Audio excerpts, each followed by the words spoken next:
Wartime austerity measures meant there was little new in the way of mainline motive power at the time of nationalisation. Among the notable exceptions were Bullitt's two types of Pacific passenger locomotive.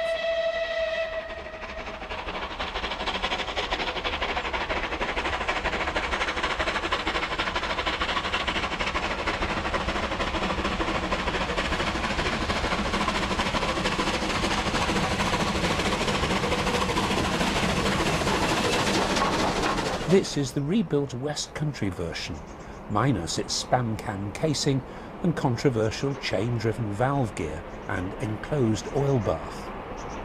What it did have was a brilliant boiler and a firebox fabricated in steel.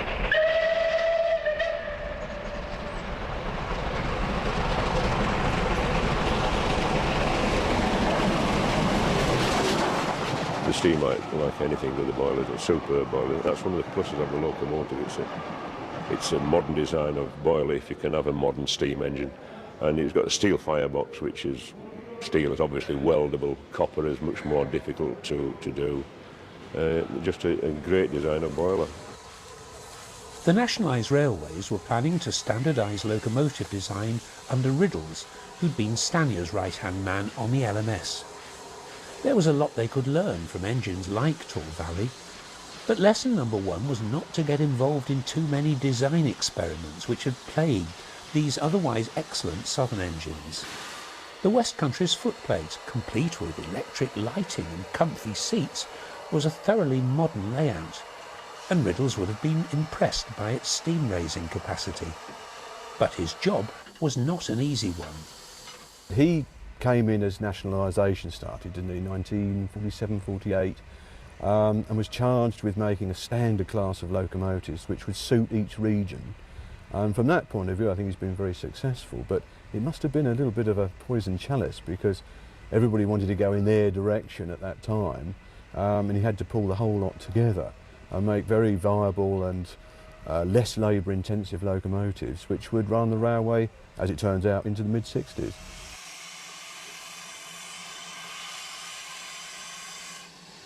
One way of making a locomotive less labour-intensive is to limit it to 2 outside cylinders so that the motion is accessible. And why not make sure someone else has already designed out the bugs? Riddles needed to look no further than the best of Midland locomotive design, like this tank engine. Ivert's Class 2 locomotive was to become one of the blueprints of standard design. The roomy cab was typical of a practical design which had already been tested on regions other than the Midland.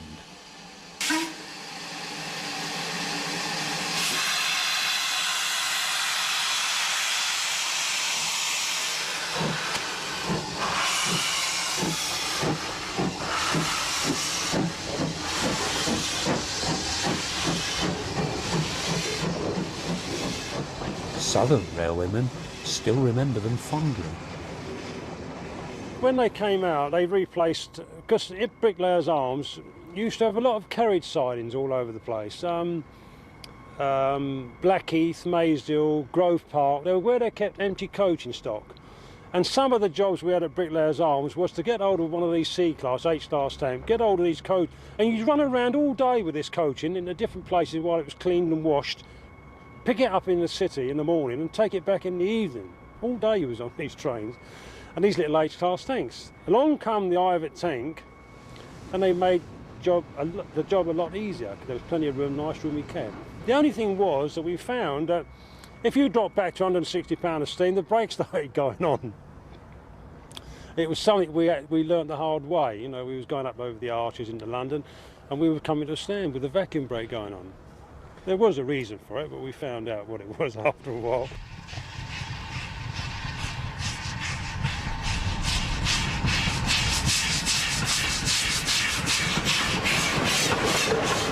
As well as the 262 layout, Riddles and his designers adopted the LMS 264 layout for the Class 4 tank that was to become one of the most successful of all the standard designs. And they hadn't forgotten the Black 5 either. A higher running plate, bigger driving wheels, and slightly more power were included in the standard Class 5 machine that was eventually to find its way onto some of the heaviest trains, rostered alongside much bigger engines. Some of these much admired middleweights were even given names. This one is Camelot.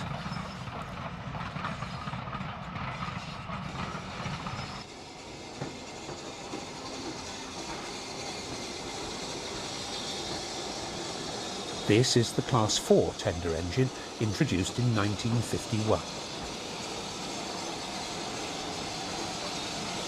By now, the engineers had done nearly all they could. They played about with double chimneys, exotic valve gear, boilers, even mechanical stokers, and built a single 3-cylinder engine, the Duke of Gloucester.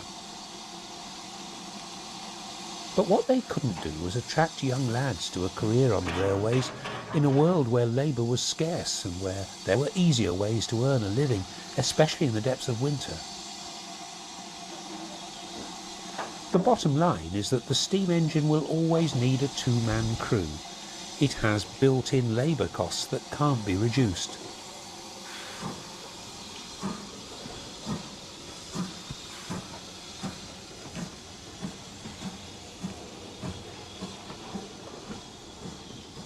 The cost of things changes.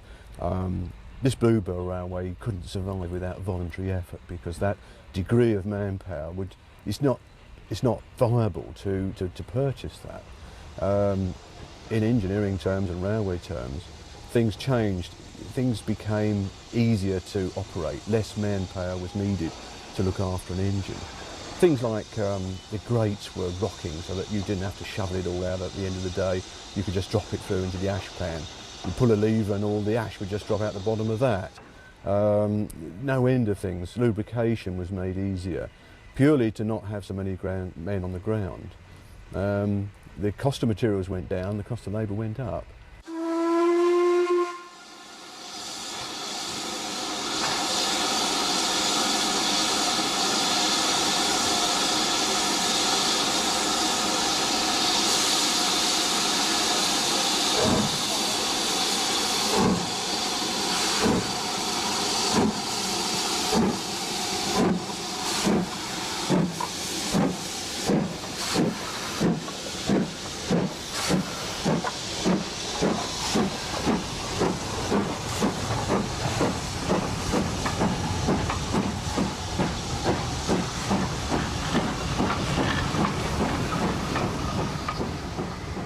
The 50s were the most fascinating time, I think, in our railway heritage, because that's when the standard locos were designed and came in a last dying gasp, I suppose, to try and make steam engines viable commercially. And Black Prince, of course, my engine, was only 8 years old when I bought her, and the 17th last locomotive to be built, and would have been scrapped years before her time.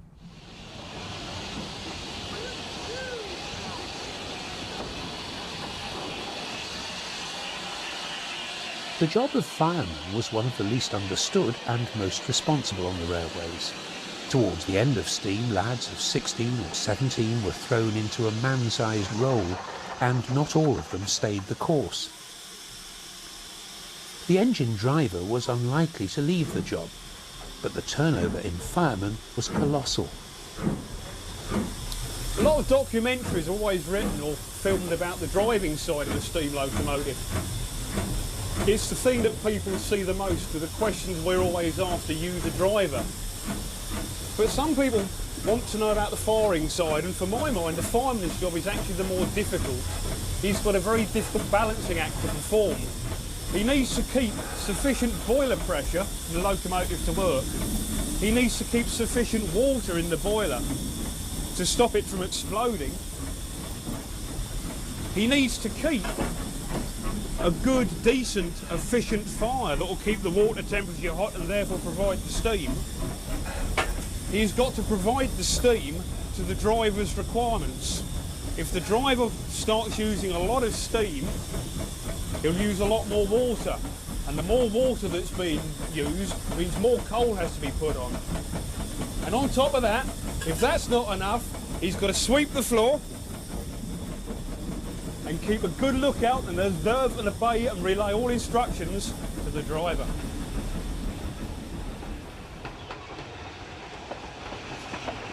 Lads who joined the railways towards the end of steam can still remember the horror of their first encounter with a dying industry.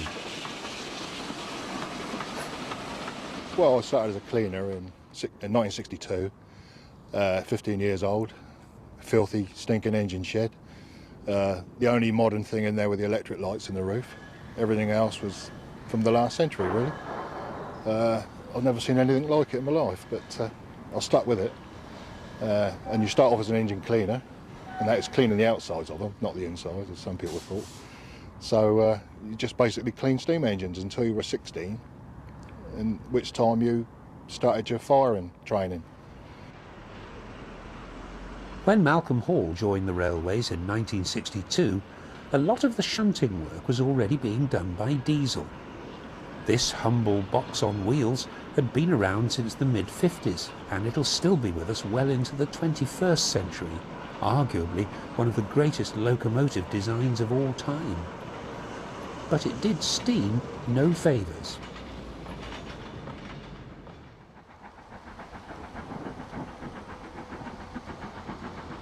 This was the scene at Barry Island in South Wales. The date is 1967, and Di Woodham's yard is overflowing.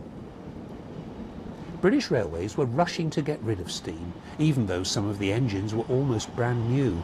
However, give them a few months in the sea air and they'd all look ready for the cutter's torch.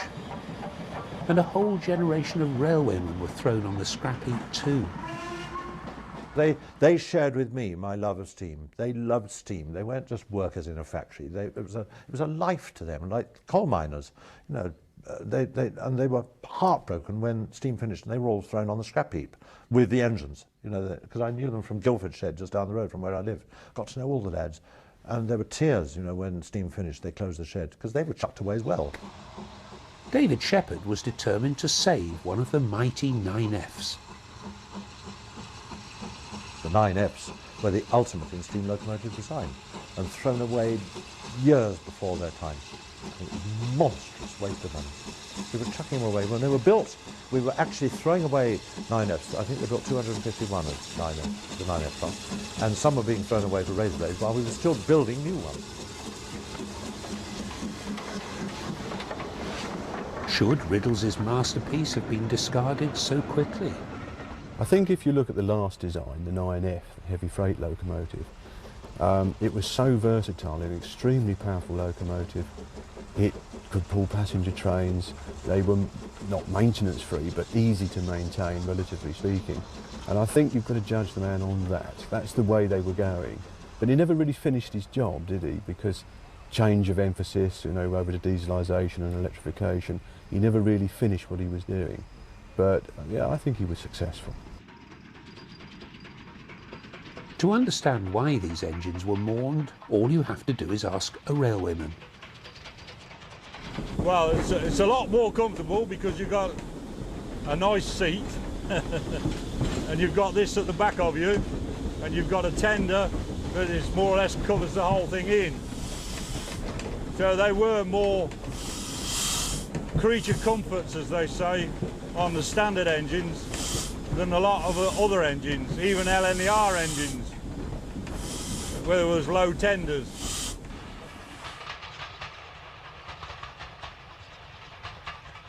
The opinion of the engine driver counted for very little in a world of change, and soon whole classes of engine were mirages in the memory. The Kings had gone as early as 1962. The Bullids would escape the executioner for up to 5 years longer.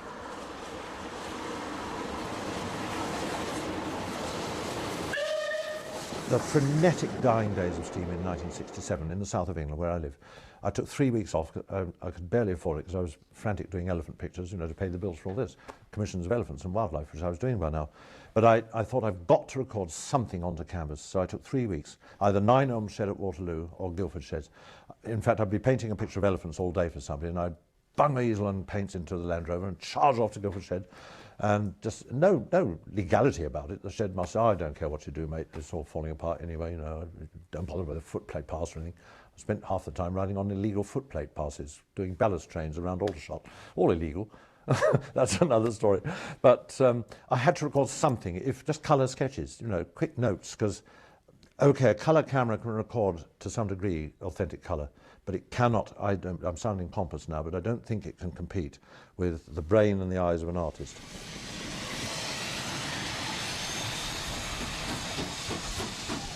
One by one, the rusty relics were recovered from Barry Island. Without Guy Woodham, there would be no steam sanctuaries like this, places that were built just like Noah's Ark to save the various species of steam, although sadly not all of them survive. Often it was schoolboys who showed the way, using pocket money and the optimism of youth to buy the first engines for preservation. This was the day that 1466 came back to life. The boys had to run for a box of matches so they could light the fire.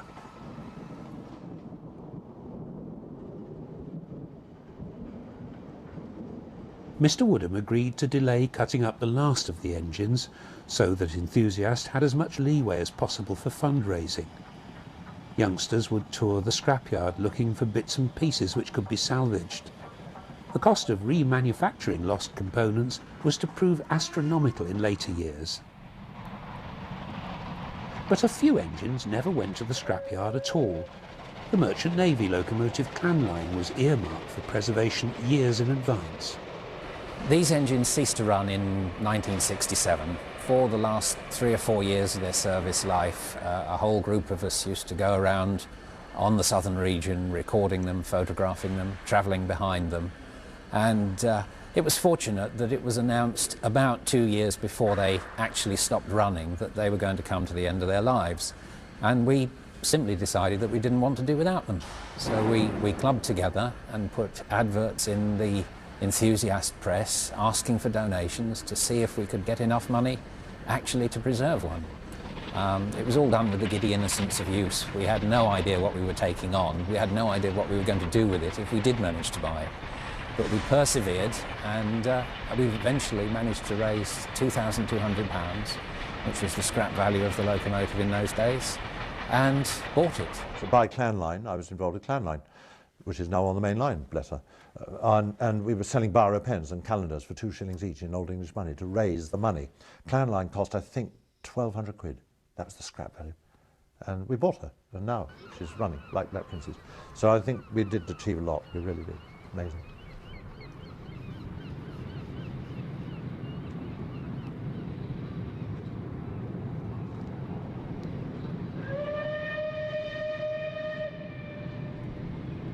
Today, Clan Line pops up all over southern England. Here she crosses the River Adur at Shoreham after delivering people for a Glen Miller evening at the local airport.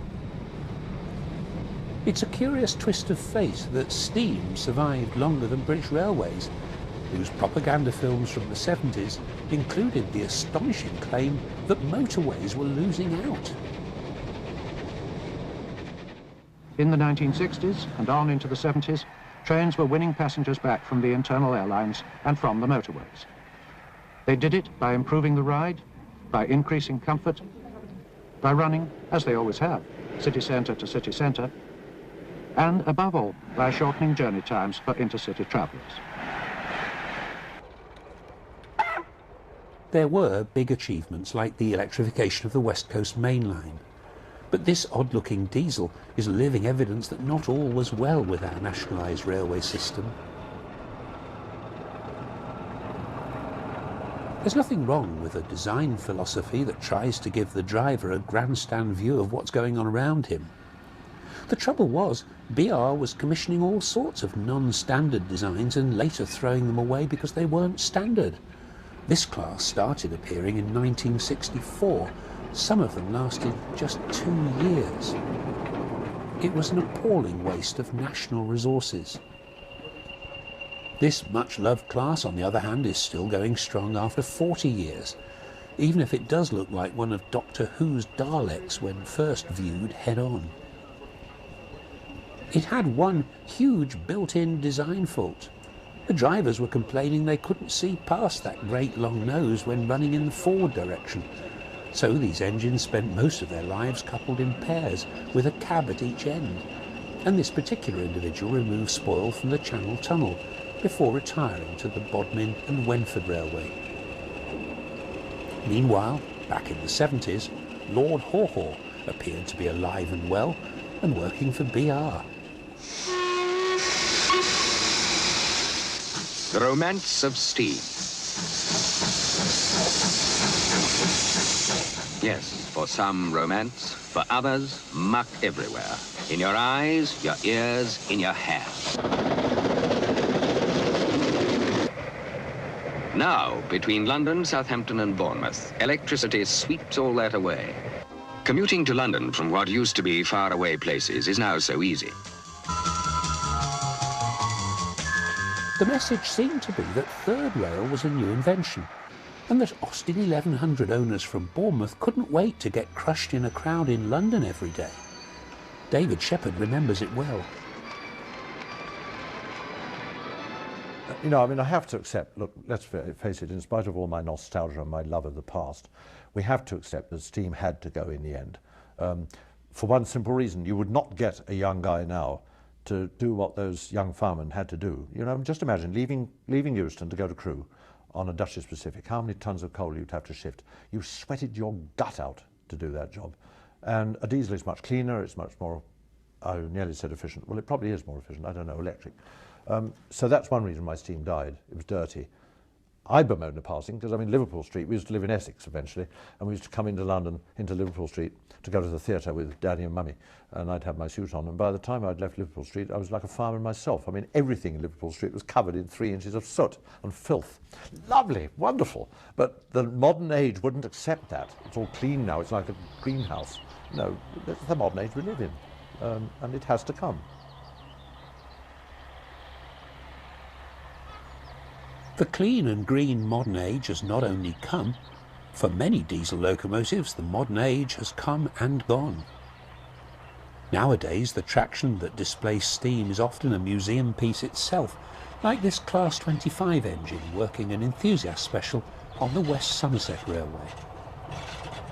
Half the population of Britain can't even remember steam, and to them classic traction is a diesel engine.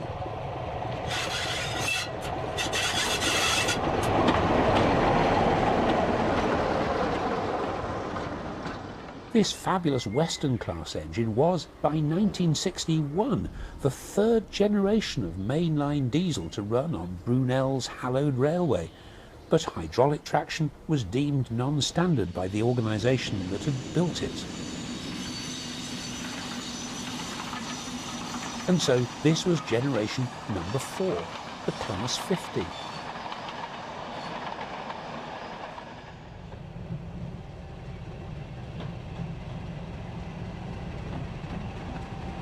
They weren't built for the southwest of England at all, but for the northwest. When that plan changed, BR drafted them onto the Paddington services, confident that they'd stay there well into the next century. Of course, they didn't. Another fine engine which many enthusiasts believe was chucked away long before its time, and now, like Deltic, is to be seen creeping back onto mainline duty.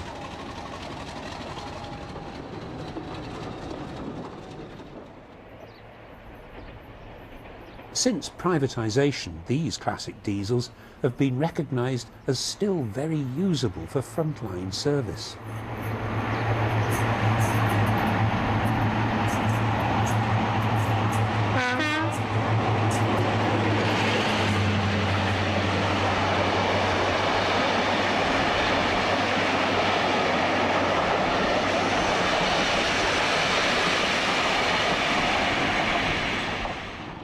Others, like the 33s, disappeared gradually and had almost gone by the time their absence was really noticed.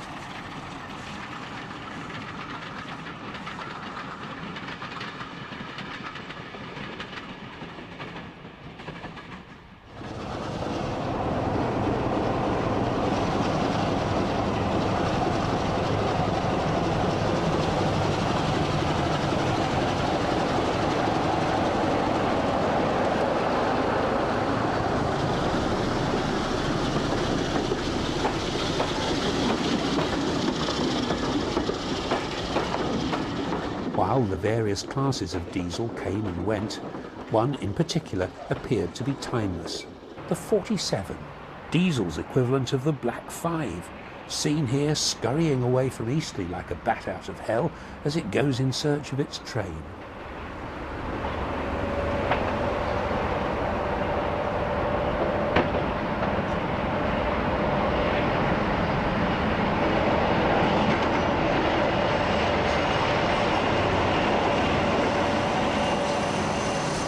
And one that may last even longer, the 37. The leading engine will end up at the National Railway Museum.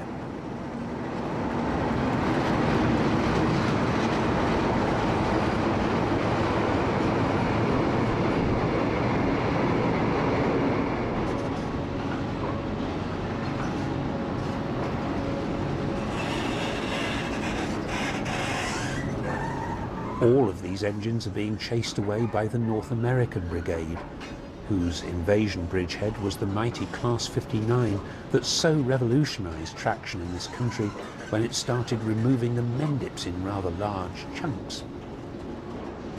The plan is for the new 66s to sweep away most of the 60s stuff. These are literally just off the boat at Newport. But it's interesting to note that even they are being pushed around by one of those old diesel shunters that have found their way into every corner of the railway network. The one doing the pushing and shoving at Newport is of a batch built way back in 1961. But the future of these diesel shunters seems assured by their new American owner, who's announced that he too is reluctant to let them go. We've got about 200 or 300 left within EWS, and they're used mainly for shunting in yards and sidings where, to waste a bigger locomotive is not good use of resources. They've been tremendous stalwarts of our railway network for many, many years, and I think we're going to see them for many, many years to come. But what about the 47, like this one, at the head of a travelling post office train sweeping through Newport on the day yet another batch of 66s arrive? Can EWS guarantee that the 47s will still be around in a few years' time? I mean, they're still a very popular machine with the drivers and also with the general enthusiast. There'll be a few around for about another 2 or 3 years, but then I think most of them will probably have gone. They've done tremendous work, up and down the country for many years, and it'd be sad to see them go. If I had the money and I wanted to buy diesel, I'd buy a 47. Yeah, I think they're fine engines. That's nice. I've got to be fair to the diesel fanatics sometimes.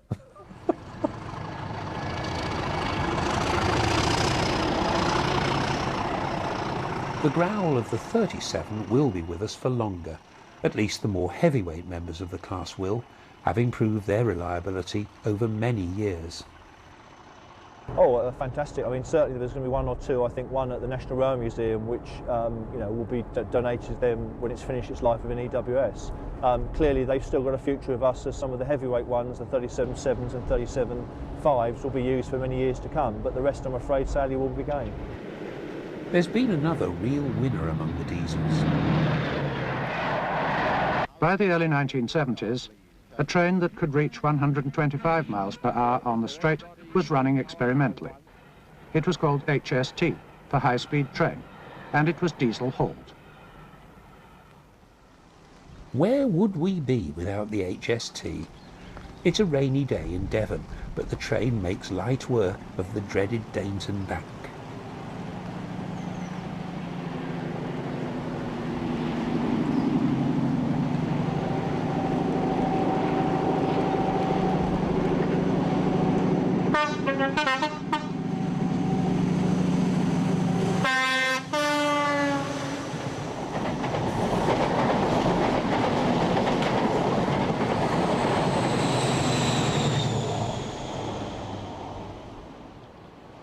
Come rain or shine, the 100 or so train sets are to be found tirelessly pounding up and down the network at 3-figure speeds where the track permits, the flexible friend of the travelling public for so many years. This one is running along the seawall at Dawlish.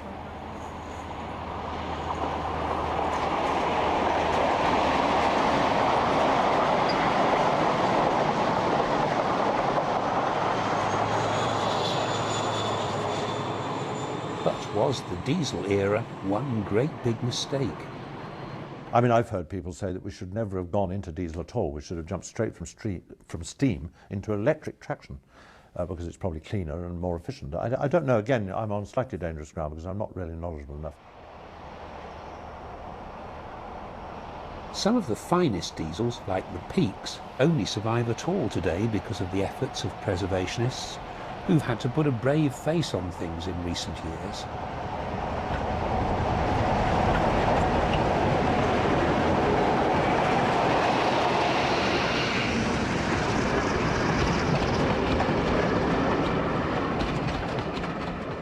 Nowadays, the customers are children, and the mighty warrior that once wandered the Midland, Western and Eastern main lines finds itself tootling up and down the mid-Hants, doubling as devious diesel, the two-faced engine.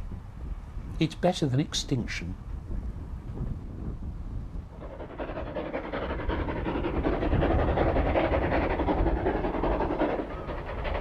What really rescued the preservation movement, whether the purists like it or not, was Thomas the Tank Engine, the Reverend Audrey's famous character as resurrected by Britt Allcroft. Its phenomenal popularity with children who'd never seen a steam engine was the wonder of the 1980s.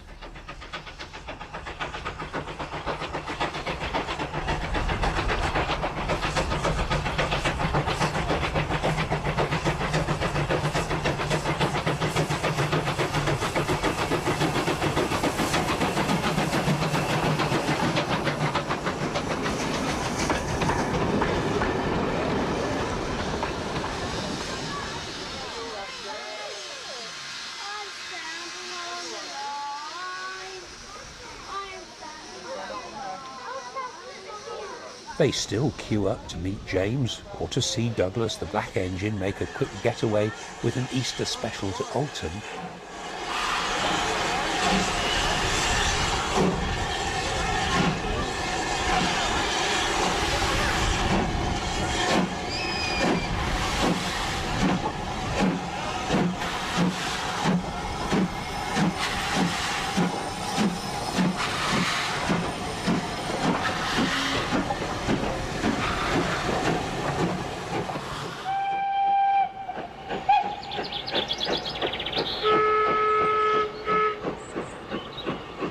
Now this may look like a U-class engine to you and me. In fact, it may look specifically like engine number 31625, late of Guildford Shed. But to the paying customers, this is Douglas, and the customer is always right.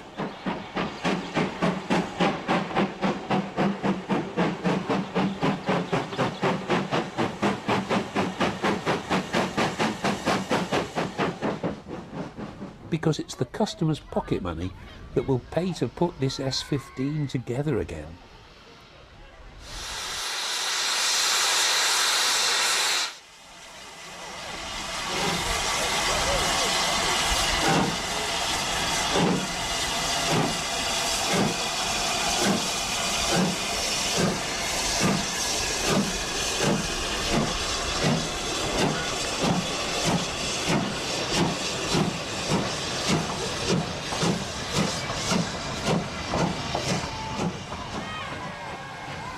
To 45% of the Mid-Hants's entire annual revenue comes from two Thomas events.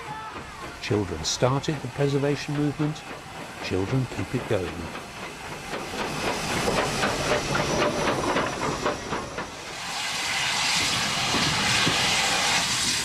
Among the more astonishing achievements in the Heritage era is the saving of a chunk of Great Central Railway in the East Midlands, a main line railway being returned to twin track running.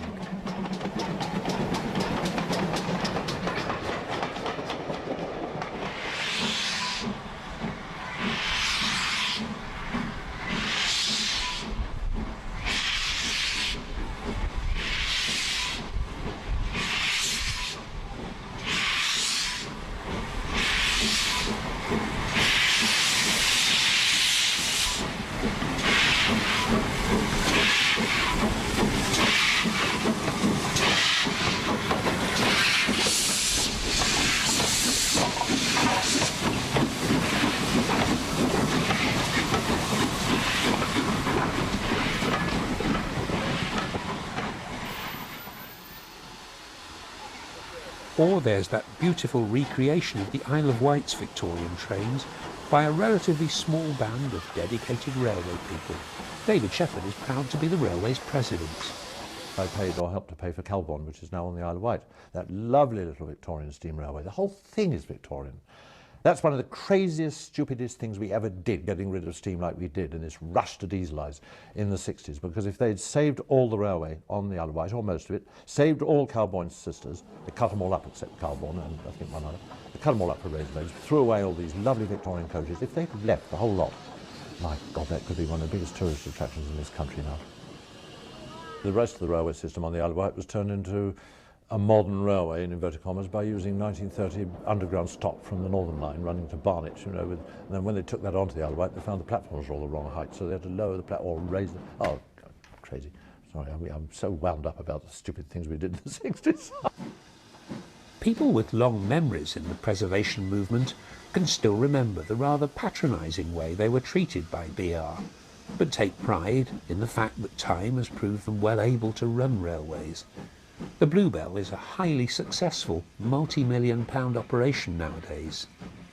Well, I'm sure that the big boys would have looked over their shoulder and smiled and certainly raised their eyebrows and said, yes, that'll be a 5-minute wonder, and they'll move on to something else next when they realise exactly what's involved. And I think that's where, certainly as far as Bluebell was concerned, it has always set itself out to prove its critics wrong, and that it wants to show what can be done. The aim now, and it's our main focus, is to reach East Grinstead, another further 2 miles up the line.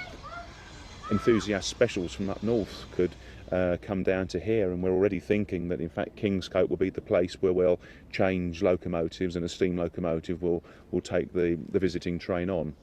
As the 1990s came to a close, steam was re-establishing a role for itself all over the country. On a cold winter's morning, another dedicated team prepares to make railway history. The recently rediscovered Rood Ashton Hall is about to leave Tyseley, turning the famous Birmingham engine shed, now a museum, back into an operational base. Tyseley has long wanted to run steam shuttles to Stratford, giving the people of Birmingham a different option for a day out. On this historic Sunday, Bob Meanley and his men will get their chance.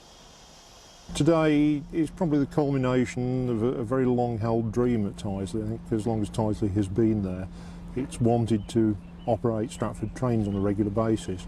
We've done it as special trains in the days when there are permitted occasional trains at bank holidays once every year or whatever. But we've had a tremendous amount of support from Railtrack, from Central Trains, from EWS Railway, from the City of Birmingham, from Stratford District Council, who all want to see these tourist trains succeed. And I think it's one of the marvellous things of privatisation that you're able to actually think about this and talk about it seriously and commercially.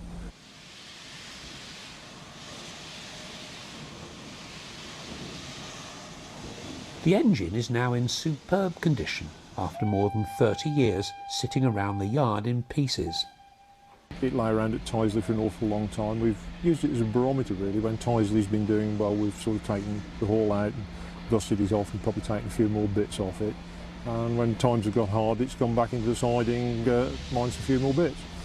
And we made a determined effort about 3 years ago to pick it up with this job in mind, because it's an ideal engine. Really, to use a Castle on a job like this is a bit of overkill with those 4 cylinders whizzing up and down inside the frames of the engine.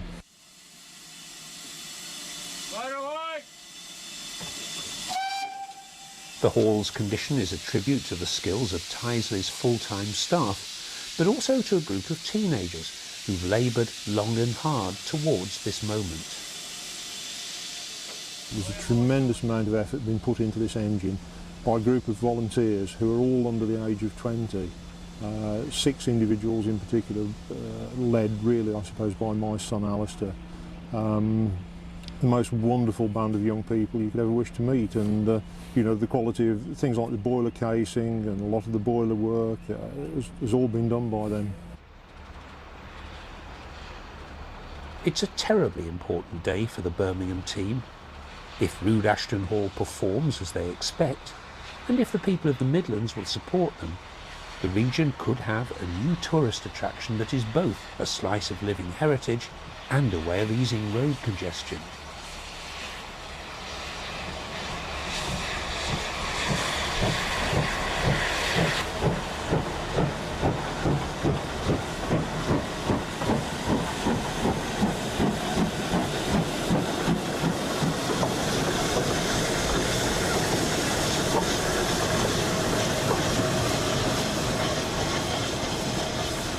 Birmingham has had to rebuild its rail links into Snow Hill Station, but this one link is special.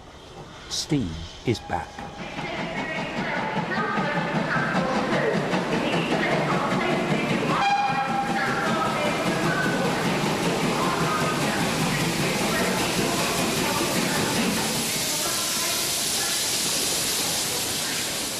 It's a spectacular achievement against the odds by people of courage. In talking about steam railways particularly, an enormous amount has been achieved by the steam railway fraternity. I mean, I'm told there are about 2 million railway enthusiasts in this country. Not all of them have done perhaps as much as they could, but we have achieved a colossal amount.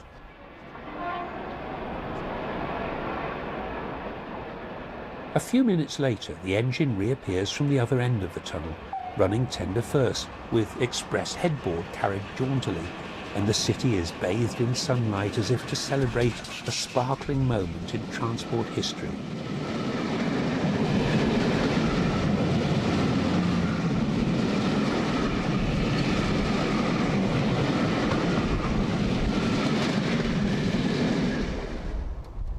Rood Ashton Hall grumbled a bit during the climb back to Birmingham first time round, but it was only like watching someone waking up from a long sleep, and by the end of the day she'd be making light work of the trailing load of 9.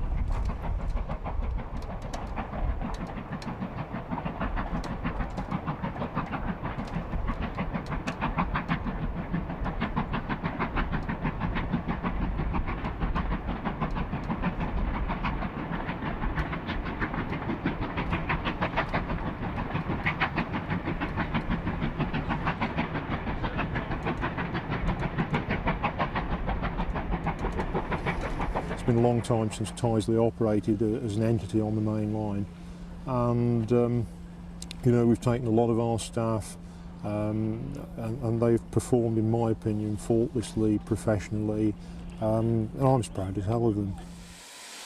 The exercise was a great success, but there was more to it than that. It was something about the sky. Britain's last engine was called Evening Star, and that night at Stratford there was just one prominent star which twinkled above the steam and became lost in a shower of sparks as Rood Ashton Hall prepared to go home.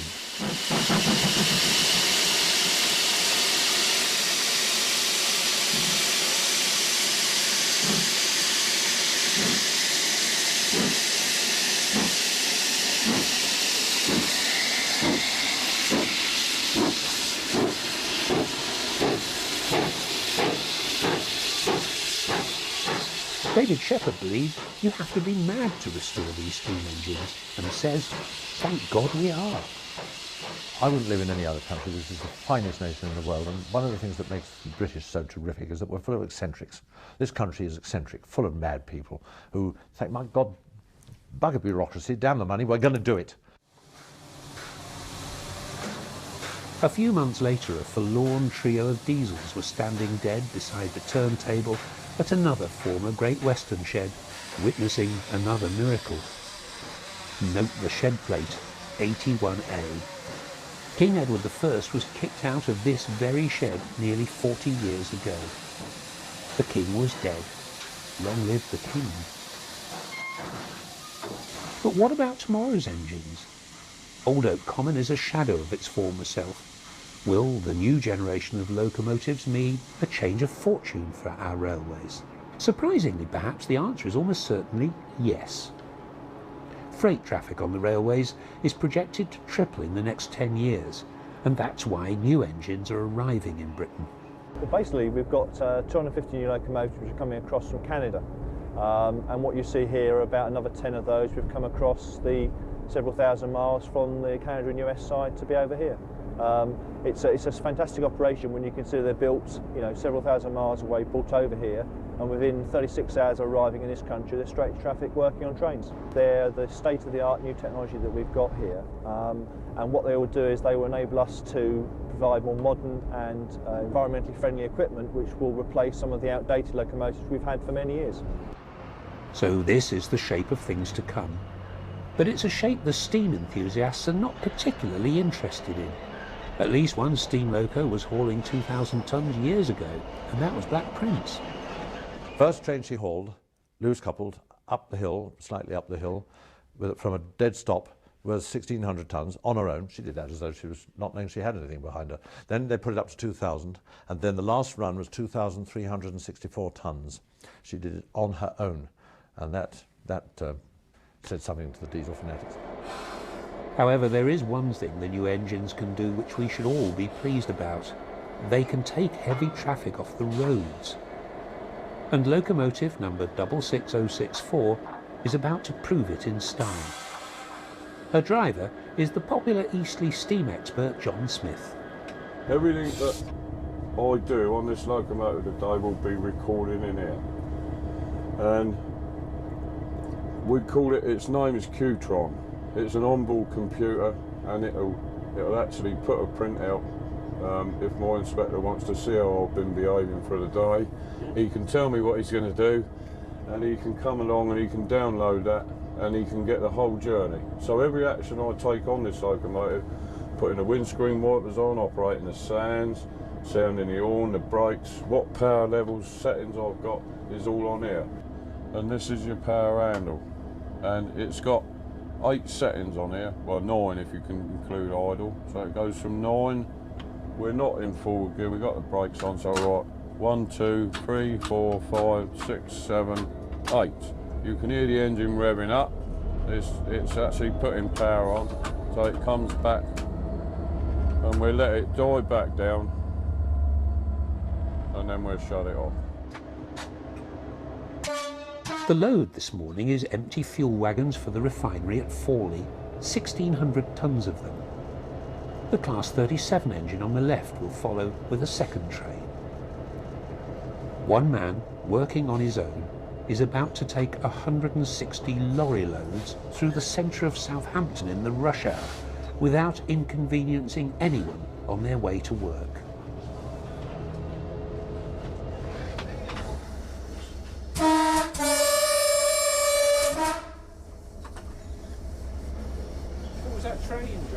There's a Freightliner going through.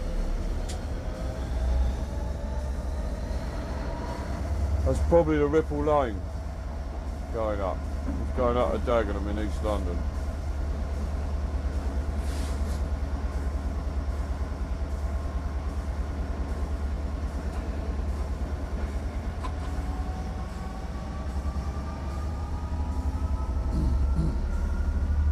This is a view you get. We're through Southampton Tunnel now, going under the city. There's all them commuters happily going off to work, getting soaking wet, walking across the top. And this is Southampton Central Station as we're coming out through the throat of it.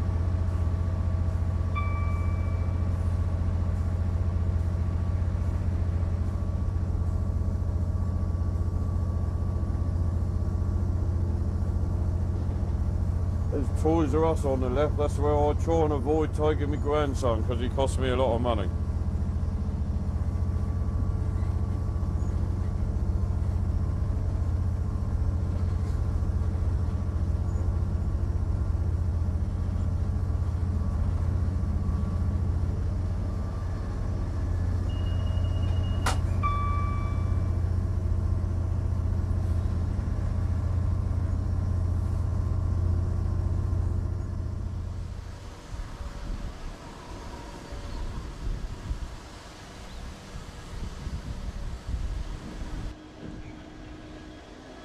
"66064 arrives with her immense train. The cabs are reckoned to be a bit noisy, but to the outside world these engines are incredibly quiet.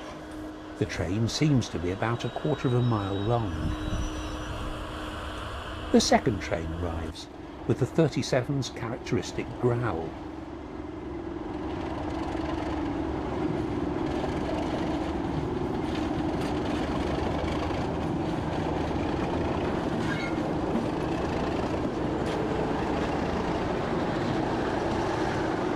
This is not the only old equipment around on the rail network. She's in good company. There's still plenty of the slam door stock, which commuters keep hoping is about to disappear. Another relic from the days when there was steam. Years of underinvestment and unfair play, including one government transport minister who'd been a partner in a road building firm, have left our railways in poor shape at the end of the 20th century. But David Shepherd believes we can't go on building roads. We've got to do something, because with what I'm told in 20 years' time there'll be 2 cars for every car there is now in this country. This country is already one massive great car parking lot, as the Americans would call it. And I fear, I've got grandchildren. My oldest grandchild in a few years' time will be driving, and she'll be sitting on that bloody M25, which was out of date before it was built. She'll be sitting in a gridlock for half her life, and it's crazy. This is why I say I'm glad I'm not being born now.